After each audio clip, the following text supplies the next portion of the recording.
આપણે સૂર્યનારાયણને પાણી ચડાવવાનું છે તે લેતા આવ્યા છે અને કપડાં ધોવાઈ ગયા તે પણ હુકવવા લેતા આવી છે. સૂર્યનારાયણ ઉગી ગયા છે. ભાવનગરનો ખૂબસૂરત નજારો તમે જોઈ શકો છો. હાલો માય યુટ્યુબ ફેમિલી, મારા નવા બ્લોગમાં તમારું સ્વાગત છે. જય શ્રી કૃષ્ણ, જય માતાજી. તમારા બ્લોગમાં બના રહેજો.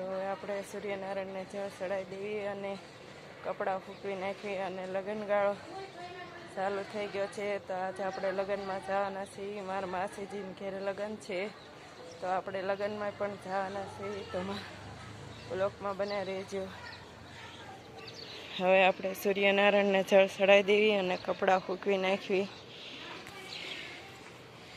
આપણે કપડાં સૂકવી દીધા છે અને હવે આપણે લોટો અને ડોલ લઈને નીચે જવાના છે. હવે આપણે કપડાં સૂકવી દીધા છે અને કપડાં સૂકવીને તે હવે આપણે હેઠે જવાના છે. હવે ચા નાસ્તો હજી આપણે બાકી છે તો ચા નાસ્તો કરશું.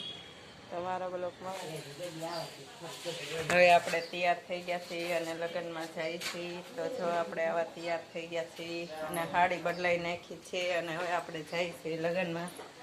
તો મારા બ્લોકમાં બને રહેજો. હવે આપણે લગ્નમાં જઈએ છીએ. લગ્ન વાળી જગ્યાએ પી ગયા છે. આ ગેટ છે, આ વસણ કરેલો છે.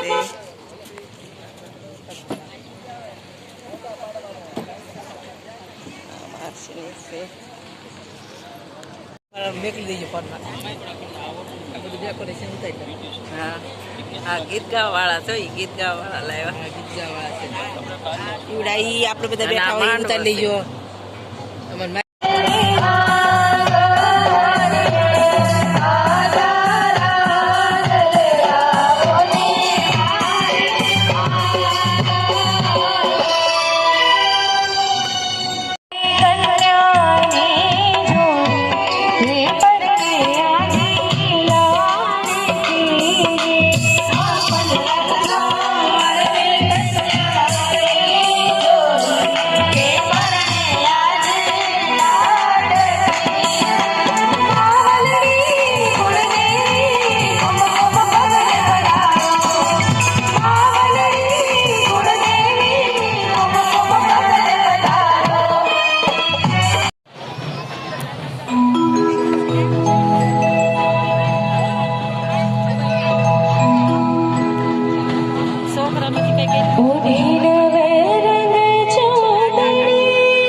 આ મહા આ માસી નવો અને આ ગેટ આ એમનું ઘર છે.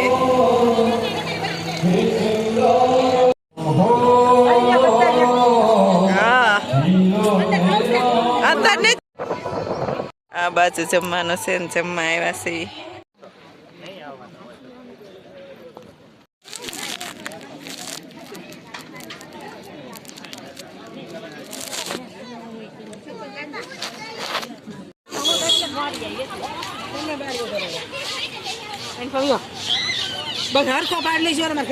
હા આ લગન છે કરે ને એનું ઘર છે કે અંદર.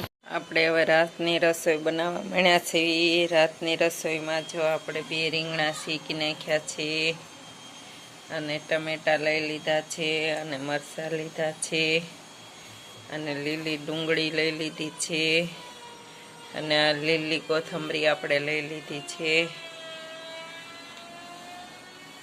તો આપણે આ બધી વસ્તુ લઈ લીધી છે અને હવે આપણે આનું બધાનું કટિંગ કરવાનું છે અને ભરથા આપણે શેકાઈ ગયા છે તેની છાલ ઉતારી નાખવાની છે અને ટમેટાનું, મરચાંનું, કોથમરીનું, ડુંગળીનું કટિંગ કરીને તે આપણે અંદર નાખવાનું છે અને મસ્ત ઓળો બનાવવાનો છે. તમારા બ્લોકમાં બનાવી રહેજો. હવે આપણે મસ્ત મજાનો ઓળો બનાવી નાખવી.